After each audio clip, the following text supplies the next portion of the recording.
you wanted the best, you've got the best podcast, the hottest podcast in the world. The Chris Voss Show, the preeminent podcast with guests so smart you may experience serious brain bleed. Get ready. Strap yourself in. Keep your hands, arms, and legs inside the vehicle at all times, because you're about to go on a monster education roller coaster with your brain.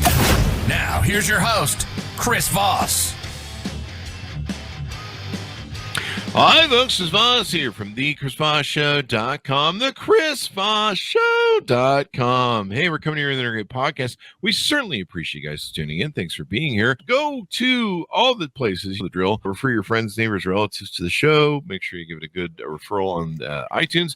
Go to youtube.com/Chris Voss. Hit the bell notification button. Goodreads.com/Chris Voss. See everything we're reading over there. Also go to LinkedIn, the newsletter. Wow, that thing is killing it over there. And also our big 132,000 LinkedIn group. All our accounts on Facebook, LinkedIn, Twitter, Instagram. Just search for me or the Chris Voss Show. It's like so many, I can't even keep track of them. So anyway, guys, we have another amazing author on the show. He's so amazing. I'm speechless, or I'm speech screwing up. But he is going to be on the show. He's going to be talking to us about his books and some of the stuff he does. It's Stephen Shaw, and we'll be talking about secrets and keys for a fulfilling, successful, and awesome life, which sounds good to me. That sounds like something we should definitely be participating in. One of his key books we'll be talking about today is called The Fractal Key, Shamanism, Spiritual Healing, and Self-Transformation, a Psychedelics and Plant Medicine book. Welcome to the show, Stephen. How are you? Hey, Chris. How you doing? Awesome sauce. Thank you very much. Welcome to the show. Congratulations. How many books do you have? I've written 12 books, and I'm now focusing mostly on life coaching, clients, clairvoyance, energy healing, and so forth. So the 12 books are out there just to help people who want to buy them, but a lot of it is direct work with me now as well. There you go. You're globally renowned mystic, spiritual coach, shaman, tantra master, and author of 12 best-selling spiritual books.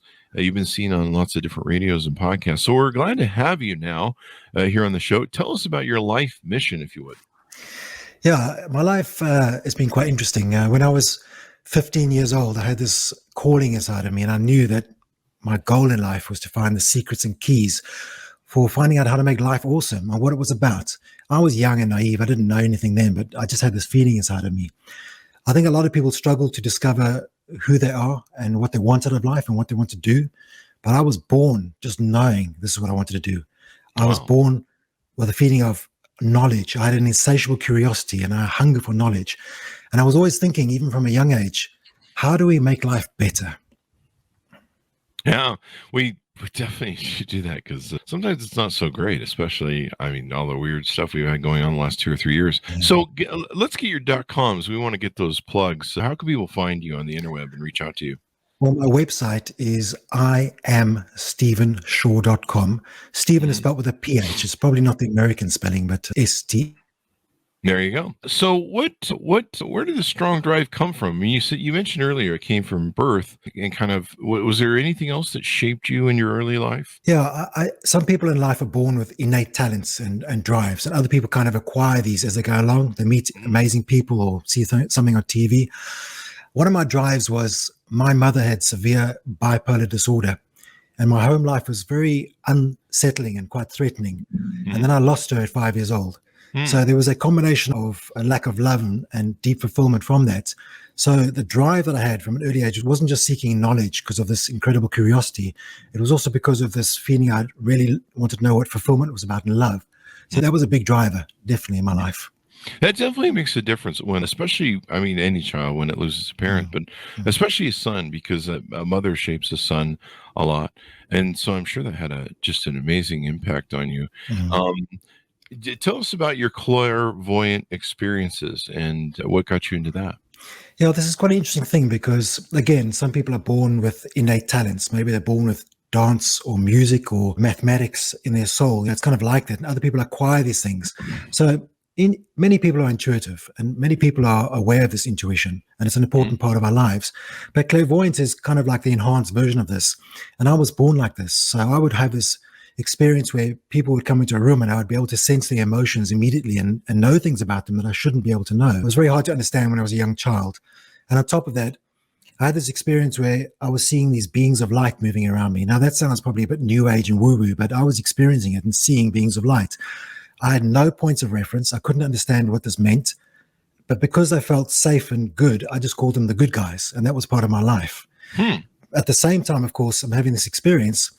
I'm living with just my father, right? And my father's a very stoic, unemotional atheist. So I'm having this strange experience myself that's deeply clairvoyant. And my father's like, don't talk to me about the stuff. Like, so I had no one to talk to. I just had these private experiences. Yeah. That's pretty interesting. I mean, you'd think at least, I suppose is the clairvoyance a religious experience? Is that why he didn't like it, because he was atheist, or how does that? Well, for him, he told me that when you die, it's like the candle flame blows out and you don't exist anymore. So it's not religious or non-religious. It's just that you are nothing but dust and earth. That's all you ever will be. And that's okay. I respect that. A lot of people have that kind of idea. But I always feel like there's a lack of dimension in life if you don't understand that you are body, mind, and spirit. And I think for me, a lot of work I do with clients, celebrities, different people in Hollywood here, what I do with them is try to show them that there's 3 aspects to your life. And your body is one thing that's crucial: nutrition, exercise, and so forth. That's a specialized field, and there's experts for that. I do have my ideas about that. And then there's a mind thing about how to overcome anxiety and depression and find fulfillment, right? And learn to do what you love in life. And that's really hard. And the other aspect, of course, is learning how to find good relationships. And that's a challenging thing. I mean, 60%, 70% of marriages end in divorce. So that's a hard one. But the other aspect is the spiritual side. You have to learn how to balance spirituality in your life. And you can call it energy. You can call it a kind of life force or magic, whatever you want to call it. It could be religious for you or new age or whatever. But unless you have this balance in life, you will never find fulfillment. You have to have body, mind, and spirit working in harmony, for sure. So did you have a mentor to develop your clairvoyance? Yeah, that was interesting because it was just my dad, and he was completely, don't talk to me about this. But when I was 11 years old, I was looking at a pamphlet and I saw these people doing transcendental meditation. And maybe it was a bit exaggerated because they were sort of levitating those pamphlets, but it was enough to intrigue me. So as children do, I begged my dad. I said, please, I've got to learn this thing, right? So I sort of pressured him continually until he relented.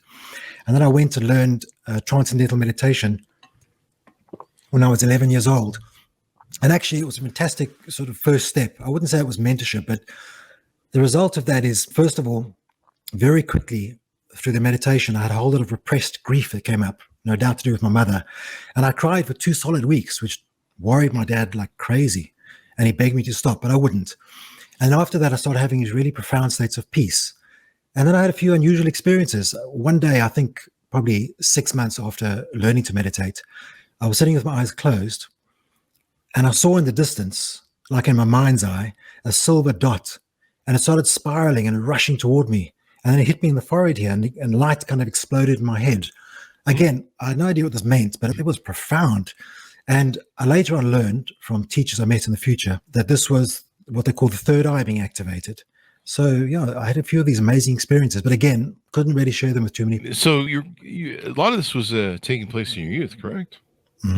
Yeah, this is all 11, 12, 13. And that's why I got to this point when I was 15 years old. I just felt a crystal clear idea of what I wanted to do, which is to find the secrets and keys to life. What makes you feel fulfilled? What makes you feel excited? What makes you want to jump out of bed in the morning? Those kind of feelings. And I mean, this is the interesting thing, right? I'm 15. I'm pretty much without a mentor, and I can't talk to many people. And I have this crystal clear idea of what I want to do. But life happens along the way. I mean, this is interesting because life is a great teacher. So if I fast forward to the age of 21 years old, I get married. Very young, 21, right? She's 20. I'm pretty young and naive, and I haven't really sorted out my emotional issues for sure, right? And a year later, I find her in bed with my best friend. So there comes the first learning experience. Okay, I mean, sure, at the time it's devastating and it's like cripples you emotionally, but it's a huge learning experience, right? It pushes you forward and says, okay, what am I going to do? What am I going to change? What am I going to learn? That was the beginning of something. And then I fast forward to 25 years old, and I get ambushed by 3 armed men who put a gun in my head and a gun in my spine and rob me and beat me and tell me it's the last hour of my life. Wow. And the result of that, as you can imagine, is I developed intense PTSD. Mm-hmm. Now, PTSD doesn't just come from combat exposure. And I mean, obviously, we deeply salute veterans for everything they've done. It can happen from anything, child abuse, rape, or getting attacked like that. So I had radical PTSD. And PTSD is a fascinating thing because when I developed PTSD, I'd actually simultaneously enrolled in university to study psychology, which is a passion of mine, right? Mm-hmm. So now here I'm studying psychology for probably about 1 or 2 years, and here I get PTSD. So I'm having this weird situation where I'm experiencing this and learning about it at the same time. But nonetheless, I could not cure it. And no matter who, I went to different therapies and experts, and I found out only later on that most people who have PTSD have it for years and years, sometimes decades. It's almost incurable. Mm-hmm. So that was frightening. So that was the first sort of 15, 16 up into 25. That was the experience. Life was kicking me really hard and shaping me and telling me, listen, that's what it's about. What are you going to learn? What are you going to focus on? Are you going to become a victim? Or are you going to stand up and learn things and so forth? Mm-hmm. That's a very important thing to learn. Sure. You can live your whole life as a victim, or you can take advantage of your experiences in life and try to use them as something to self-actualize yourself. So how is your life mission forming now? Well, let me just jump ahead to where I was there. Yeah. Sure. I think one of the biggest things for me was university, right? I mean, I went to some therapists for the PTSD, and they tried. PTSD is a crazy hard thing to do. PTSD is interesting because it's a short circuit that occurs in your brain. It's like something wires up, which shouldn't be wired up, and it keeps you in a state of like the whole time. It's amazing, and I feel sorry for people who have it. I mean, I'm cured now, and I'll get to how that happened. That was a miracle too. But university was fantastic. It taught me how to understand human nature, to deeply understand human nature. And that was a fascinating thing for me. I wanted to know what drove people, why people do things they do. What is the motivation for things? And all led me along the path of my mission. And then all these lessons in life were teaching me a few crucial things too, like the power of values, the power of integrity, the power of strategy, and the power of resilience. Like you said, you can either become a victim. And let's be honest, if something bad happens, you need to be a victim for a while. You need to feel sorry for yourself. You need to say, poor me, and cry and whatever. That's absolutely right. But you can't stay a victim. At some point, you have to get up and say, okay, what did I learn? What I'm going to do differently? What I'm going to change, right? So this is all shaping me the whole time. So I came out of university, and because I'm a voracious reader with this incredible hunger, I did dozens of postgraduate courses in neurolinguistic programming and hypnosis, and I tried to learn Reiki and all sorts of wild and wonderful things, right? And then I started reading dozens and dozens of books on personal development. And then I opened up a learning development consultancy, and I had a clairvoyant business on the side. Two very different things, a kind of corporate situation and a clairvoyant private situation. And then I hit 39 years old and a monster midlife crisis. Mm-hmm. That'll do it with the midlife crisis. I mean, everyone goes through a lot of stuff. Now, were you doing the work of shamanism and spiritual healing at this time and self-transformation, or? No, the way, what I was doing, I mean, because I was developing more and I had a strong background in psychology and so forth, I had a psychic therapy business where I would read people and give them information that I was getting from beings that were hanging around them, because everyone's got these kind of guardian spirits, let's call them, your own guardian spirits that look after you and walk around you all day. Mm-hmm. And so I was doing that kind of thing. And I was also doing the corporate work, training, developing corporate people in a much more straight kind of thing, if you like. But these worlds are not together. And what happened when I reached 39, I had the perfect equation. Success without fulfillment equals a midlife crisis, right? That's so true. I was successful in that I did what I enjoyed. I earned good money. I was successful by earthly standards, but I was not fulfilled. I hadn't really felt a way to get past this emptiness inside of me and this feeling that just wasn't enough love in my life, right? And on top of that, I'd never fully developed my clairvoyant experience, my talent. It was there inside of me and I was using it, but I hadn't found the right spiritual mentor. At 39, still didn't find somebody who could really train me and show me how this works and what I can do with it. So I got to this point at 39 where I said, you know what? I'm going to do something absolutely wild and crazy. I'm going to give up everything, my business, my home, my country, absolutely everything. I sold everything I had and put my whole life into a backpack, and I decided to travel the world, the whole planet, looking for the top spiritual teachers and healers. I wanted to know what was out there. And I wanted to go until I couldn't go anymore. I wanted to go on and on until I found what was out there, because I wasn't feeling satisfied. I couldn't find what I was needing. Oh, wow. So that's what I was doing. Yeah. Awesome. So you go through these things. So what are some of the experiences you went through when you started this traveling and trying to form this? Yeah, it's really interesting, because I quickly discovered what I call a kind of a pyramid. So when you're going in any kind of field, it doesn't matter if you're a musician or an author or an artist, there's always a number of amazing people in the middle of the pyramid, and then a small amount of super talented people at the top. I call them apex.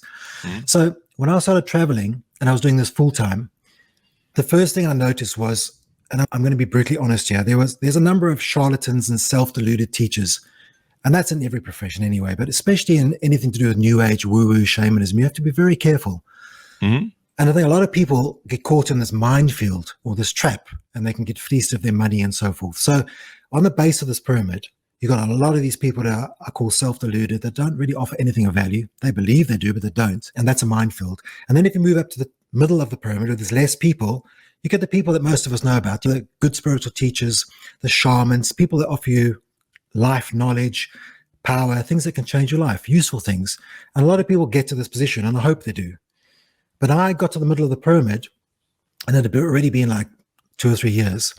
And I'm feeling like this is not enough for me. This is not what I'm looking for. I'm not getting somebody who can really get inside and show me how to take the next step. I need more. I mean, I'm a voracious reader, right? I'm really qualified in psychology, dozens and dozens of books in every subject. It's not enough for me. So I needed something more. I needed something more. And did you find it? And where did you find it? Yeah, this is what I did. I used all the contacts I could find. I was relentless and determined. And I think this is important. If you have a crystal clear vision and you're willing to do whatever it takes, you will get there. And sometimes, of course, you have to be ready to pay a certain price. I mean, nothing in life is without a cost. So I push and push until I found what I call the people on the apex of the pyramid. I now call them apex teachers. So if you imagine a pyramid, at the very top of this pyramid, you've got a small amount of people, but these are the true masters. The people I found that they're very secretive and very protective about their profound knowledge and skills, because they don't want everyone else to know. So these apex teachers, they don't run seminars and webinars. You don't find them on Google, and they don't have social media. I know this is interesting. They didn't take it up last week, and they're now a coach on it. Exactly. That's such a tender point with me. That's such a good point. Yeah. So here I am, paying the price, finding these true masters. Now this is interesting, because it's hard to find them. And they don't just let you come to them. They're going to test you. And I discovered that they test you the whole time without you knowing. So you're sort of approaching a master. You don't always know who it is. And they're doing these various kind of tests until you pass. Now, the key I finally found out for every single master is that you have to have a demonstration of earning their trust through integrity, through love, through compassion, and so forth. These top masters are not going to give you their knowledge and power, or even a part of their knowledge and power, if you are not proving that you're a person of integrity. It's kind of obvious, really. They don't want to pass it on to someone who's going to do something unethical. Yeah. So what I was doing is I was accessing these apex masters, and this is over a 10-year period. And finally, for the first time in my life, I was feeling challenged emotionally, challenged mentally, challenged spiritually. It was really exciting.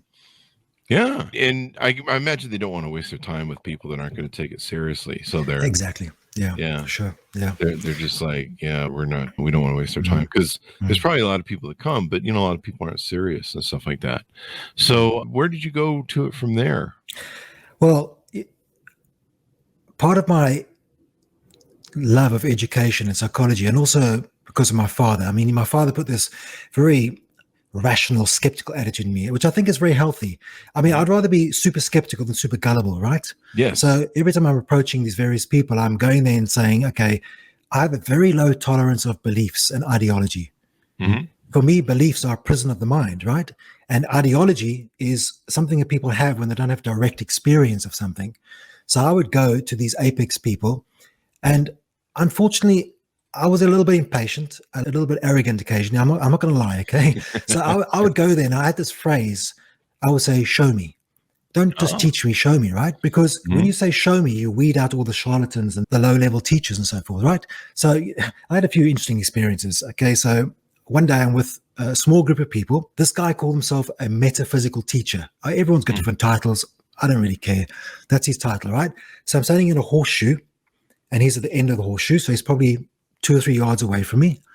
And I'm at the end of the horseshoe. And I'm feeling, I think it's day 3, and I'm feeling frustrated because there's so many words, and I'm somebody like this. I want answers. I want to know what's happening.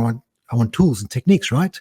Which is what I give my clients now. You come to me, I'm going to get you going quick. I don't waste time. I'll give you what things work and give you a lot of tools. Mm-hmm. So I turned this a little bit arrogant, I admit. I said to him, show me your power. I've seen you talk and knock. Show me your power. So this guy looks at me for a long moment, right?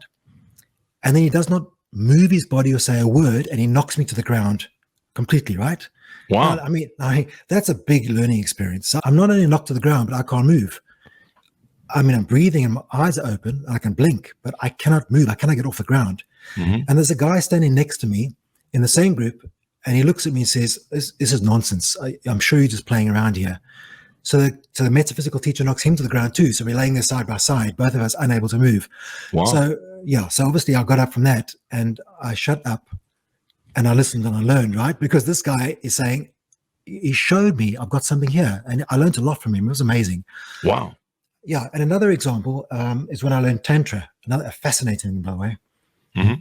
So my first tantra teacher is a wonderful female, and she taught me the basics, like most people learn. She taught me about sensuality and sexuality and some really profound things, right? And this is what most of the people know about tantra. People know tantra as this kind of thing, right? So then she teaches something called the 7 chakras. Now, again, it's going like, is this new age woo-woo? What is this stuff, right? I couldn't feel my chakras. I understood they exist. Now, chakras are these 7 vortexes of light that exist inside your body and your soul. The first one's at the base of your chakra near the spine, and then it moves up into your head.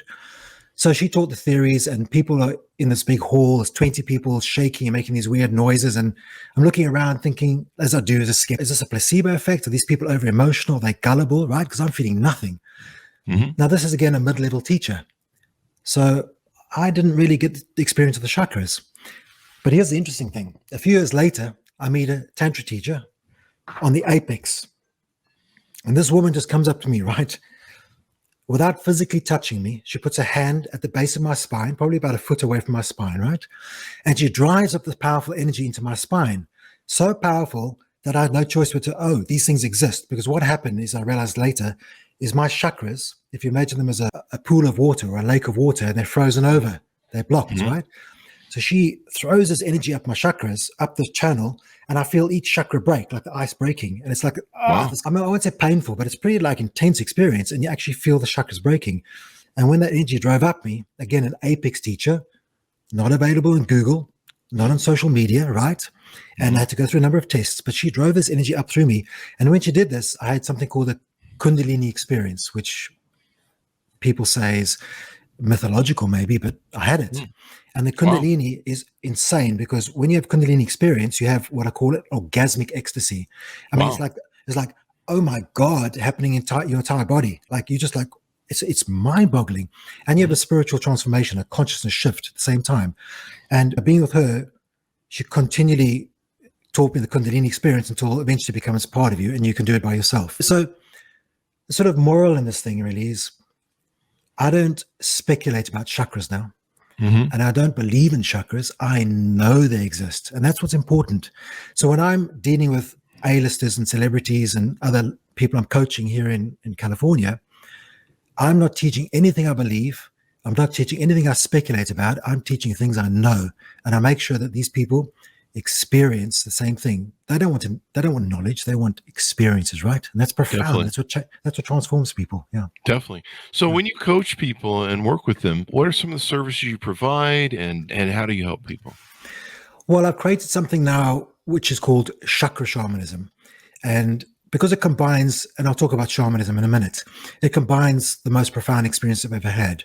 So first of all, I don't want to go on and on about chakras, right? But what I notice is, and I'll come back to shamanism, but when I work with certain shamans and tantra teachers and Tibetan lamas, they had a lot of similarities, a lot of differences too, but the similarities with the chakras, every single one of them knew about the chakras, which is like amazing to me. So it's not like it's only one teacher believes in this. They all have the same idea. So what I try to do is combine the power of the chakras, which touches every part of your life. This chakra is about your past lives and your psychic experiences. This is about how to manifest reality. The chakra in your heart's obviously about love and self-love. So these cover the totality of human existence. So when I'm working with somebody, I'm reading people's chakras, and then I upgrade them like the tantra teacher did. You can use a very particular kind of energy, same as the shamans do, to change the chakras. And this is the weird thing. When you try to change your mind, right, through affirmations and positive thinking, which they have some value, for me, it's like taking a teaspoon and trying to carve out a mountain until the mountain becomes flat. I mean, it's going to take you forever, right? The mountain's enormous. You've got a teaspoon. So all these little techniques, they're all valuable. Meditation and whatever else, all valuable, and I never knock them. They're stepping stones. But for me, if I can whack out the whole mountain in one go, right, using these chakras, I'd rather do that, because behind the body, behind the mind, behind the positive thinking, behind everything is these 7 chakras, which it's amazing. Once I discover this and the power they have, now if I want to change somebody's feeling of self-love, I can go into the heart chakra and blow it apart with a special kind of energy. The energy, some people call God energy, source light, whatever. It makes a difference. It's basically the highest form of light and love, which all the top apex teachers use. So when I'm dealing with someone, I use life coaching, and I use the chakra healing, and I use a few shamanic techniques. But the number one goal is, and what I tell people, and I definitely deliver, is I'm here to create rapid and radical transformation. I am not interested in taking you for 10 years or 5 years or 3 years, and you have to work with me every single week until you basically spend a shed load of money, right? I want to get in there, give you the tools, techniques, and create rapid healing and transformation. That's what I do. Oh, wow. That's pretty amazing. Let's talk about your books, and let's touch on this fractal key, which I think you want to talk about. Yeah, this is one of the best things. I mean, part of this 10 years was meeting these different teachers. I lived in Tibet, I worked with lamas, and I worked in France with a tantric teacher. I mean, obviously I have to be a bit more careful about these apex people. They don't want to be advertised. But shamanism is something profound and interesting, because I was looking for an apex shaman for a long time. I found a few good shamans, but one day I found 2 apex shamans, and these shamans were amazing. First of all, after I passed the various tests, they started off by curing my PTSD. Now, I want to be clear. I had PTSD for years and years, like many people do. Whether you're a combat veteran or you've been raped or physically attacked or whatever, if you have serious PTSD, it is extremely hard to get rid of for various reasons why. The way the neurons wrap around each other, and it's very complicated psychology. But the shamans are not interested in psychology. They don't have degrees in psychology. They are only interested in energy, and they can see things in energy and manipulate energy. It's amazingly fascinating. Short story. The shamans, within a few days, completely cured my PTSD, which for me was shocking, a revelation, mind-blowing. And obviously, after everything I've been through, the tantra and the Tibetan lamas, the last thing I was busy with were these shamans. And these 2 shamans, I guess, graduated me.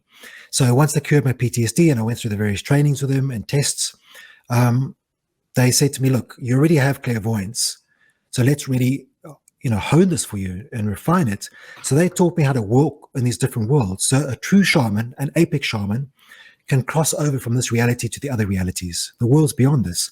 That includes where people go when they die, departed souls. There's a sort of crossing point, a line where the souls are moving between this reality and the other ones. You can go there and meet them and bring back messages from departed people. And they taught me to walk in different worlds, meet different beings, esoteric, angelic beings, and wild stuff. And the final thing they taught me, this took about 4 years before it's in stages. Then they finally showed me how to use this incredible energy, a supreme energy that they used for me to heal my PTSD. And they showed me how to use it to other people. So this energy can create radical emotional, spiritual healing. So the shamanism, it was so wild and so profound that I was writing books as I was going along. I was in Tibet, I would do these experiences and learn and write a book. And I was in France doing tantra, I'd write a book. So as I was going along these 10 years, I was writing these 12 books. But shamanism was so powerful that I dedicated an entire book to it. And with their permission, they let me 99% of their secrets. So instead of shamanism, apic shamanism, being secretive and what it was all about and how they walk these worlds. So I wrote a book called The Fractal Key, which reveals all the secrets of the shamans. And honestly, there's no other book like this. I know I've read a lot of different books in shamanism.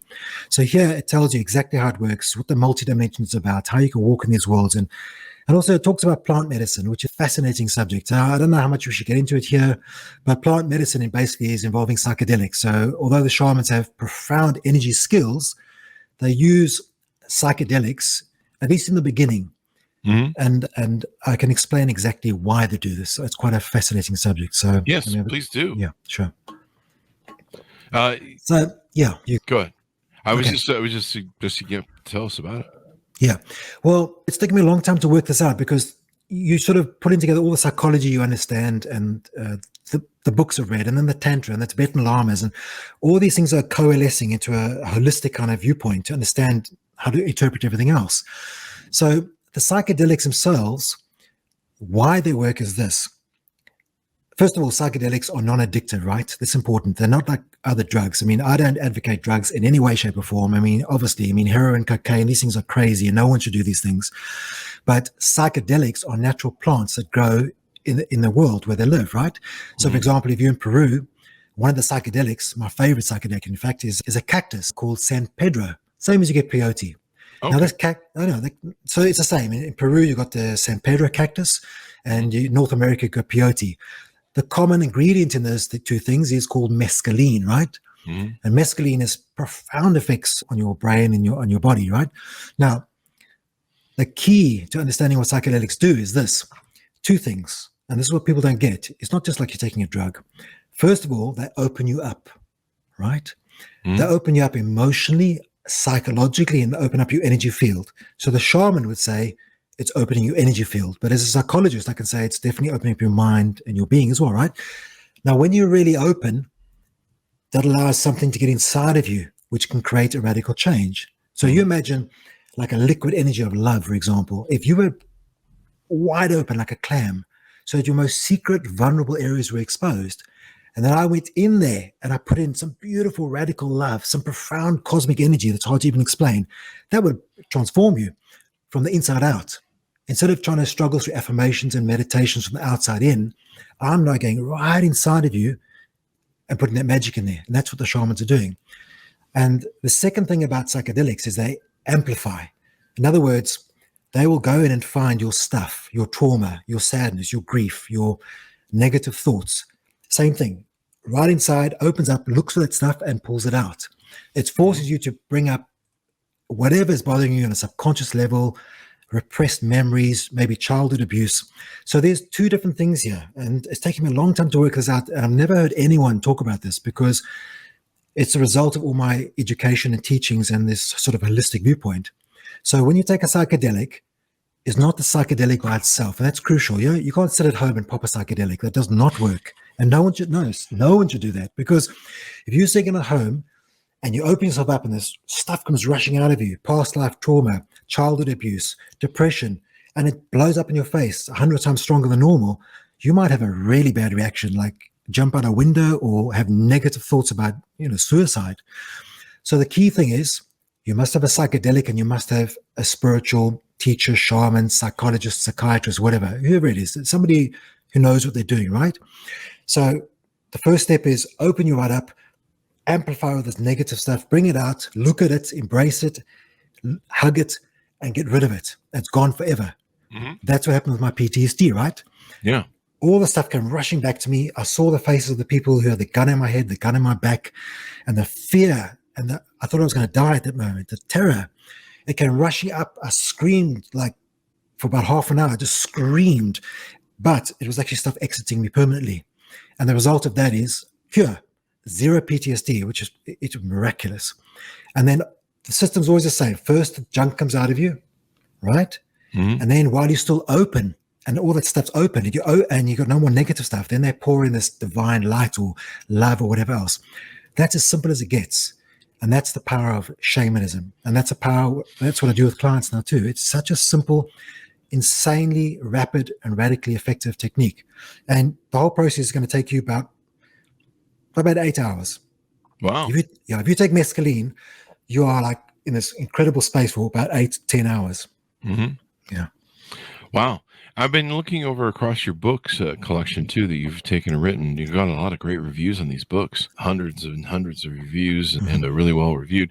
Do you want to touch on any of your books before we go out? Yeah, I think I've written 12 different books, and the commonality in them is the secrets and keys to rapidly transform your life. That's what I've been about. Show me what really works. So the 12 books, each one is creating an avenue or pathway to transform your life. So, for example, the book that's called A Walk Among Us is all about relationship skills, because I know how hard it is to have a good relationship. I mean, I've been divorced twice by 32 years old, right? And sure, I had PTSD and whatnot, but we've all got our stuff. Yeah. And now I'm married. I mean, I'm 54 now, right? I'm now married to the woman of my dreams. I'm now in a relationship that is absolutely effortless. Actually blows my mind. I still can't, I feel like I'm hallucinating the whole time. I mean, she's the most amazing woman, and we have zero drama. We have profound love, profound experiences. And of course, you share tantra, which also helps. Oh, yeah. But the bottom line is you can have this kind of relationship, but you have to understand the skill sets involved. So the book called A Walk Among Us is about relationship skills. And each book will give you different things. The other side talks about what happens after death and where would you go and what's going to happen to you. But there's one book I'd really like to talk about, and that's the last book I wrote, which is called Divine Love. Mm-hmm. Now, the title probably sounds a bit woo-woo, being divine, but I wrote this book because it was the last book I wrote. And after all these experiences, I realized that the number one thing that heals people in life and the number one thing that transforms you is a feeling of profound self-love. Now, I want to be clear about this because we live in an age of me, selfies, whatnot, right? Mm-hmm. That's not self-love. That's the opposite of self-love. That's people desperately trying to get attention because they don't love themselves, right? Yeah. Yeah, exactly. And fame for fame's sake, instead of because you've got something to offer that's serving other people, right?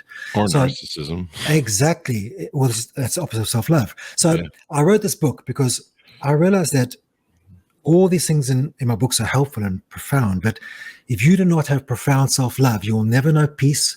You'll never know resounding joy. You'll never wake up in the morning and just be happy to be alive, whether you're on Facebook or not, right? And you'll never know deep fulfillment, right? So we all want supreme physical health, and we want wealth and to do what we love for a living. Those are important things. But if you only have health and wealth, you'll have success, but you won't have fulfillment. You don't have, that's it. And success without fulfillment creates a crisis, which is what I went through. So Divine Love is a book that teaches you the how to attain profound self-love and also then to have incredible romantic relationships. So I would say to anybody listening, if you don't want to read all 12 books, that's fine. I mean, they're amazing books, right? But at least read Divine Love. I put it into a hardcover book that's as cheap as a paperback, and it's worth reading. So I'd highly recommend that. That's awesome. That's awesome, man. Sure. So this has been a pretty insightful thing. We've learned a lot. Anything more you want to touch on before we go out? No, I think that's pretty much it. I feel like I've tried to give people avenues and access to what I believe are the most rapid and radical, profound, transforming things in life. So if you've only got $7, go and buy one of the books. Books are so cheap on Amazon, right? I mean, sure, there's an information overload on Amazon these days. I mean, there's 1 million+ books being published every year on Amazon now, which is like, oh, it's crazy. That's crazy. But again, it's the apex situation, right? You've got to ignore all the books that are just being thrown out there for 99 cents and being written by every Tom, Dick, and Harry who's got zero qualifications, right? And go to the apex, because there are apex books out there. I know, for example, there are some supreme books on business and some incredible books on physical health. I mean, on my website, I recommend a few. So I've written what I believe are the apex books. So if people want to save their money instead of reading thousands of books, go out there or go onto my website and look at which book will suit you. The books, for $7 or $10, you're going to get the apex stuff, the stuff that can transform your life. And then for the few people who can afford me and they live in California or want to do a Zoom worldwide, they can, oh, that's nice. See the comments. Yeah. Yeah, that's great. Somebody just said they're reading the Fractal Key. That's awesome. Yeah. So, and people who want to deal with me personally, I mean, that's a whole different thing because I'm going to get in there. I don't take any prisoners. I'm just telling you now, if you phone me and you want to Zoom, I do an hour and a half on Zoom, or you want to see me personally, I'm going to get in there and create radical change and give you radical tools, because I'm not going to keep you on for months and months. So we're going to make you change in just a few months or a few weeks, sometimes a few days. So, and I'd like to say to all the people out there, thanks for listening to me. I appreciate it. We're all in this together. We're all trying to serve humanity and make the world a better place. And it's an awesome privilege to do this. Thank you. Thank you for coming on. You're resonating with a lot of listeners, and I'm sure once we put this on the podcast and to get a chance to listen to it, should be pretty cool. It definitely was resonating with one of my good friends on Facebook, Roger, is in one of our groups. So thanks, Roger, for your comments and coming on the show and giving some plugs out. So give us your plugs so people can find you on the interwebs before we go out. Yeah. I'll just repeat. I mean, everything's at my website. From the website, you can find my Facebook page and so forth and so on, right? And you can find the Chakra Shamanism, all the books. So just to remind you, my first name is spelled with a PH, so it's Stephen. The surname is Shaw, Shaw. So type in I-am-Stephen-Shaw.com. It's easy. We'll just Google Stephen Shaw or I am Stephen Shaw. You'll find me easily. And the website's comprehensive. All the links for Amazon are there. My phone number's on there, Facebook's on there, everything's there to help people. My mission in life is to serve. You get to this point, I feel like when you've achieved every dream, you're happily married, you're living the fulfilled, awesome life you preached about. Now I'm here to serve other people in every way I can. So that's what it's about. It's love and service, man. There you go. Thank you for coming on the show, Steve. We really appreciate it, man. Sure. There you go. And thanks so for tuning in. Be sure to go to youtube.com/Chris Voss, see the video version of this. Go to goodreads.com/Chris Voss, see everything we're reading and reviewing over there. Also go to all of our groups, Facebook, LinkedIn, Twitter, Instagram, especially LinkedIn newsletter and that goes out daily, and the big 132,000 LinkedIn group that's over there. Thanks everyone for tuning in. Stay safe, be good to each other, and we'll see you guys next time.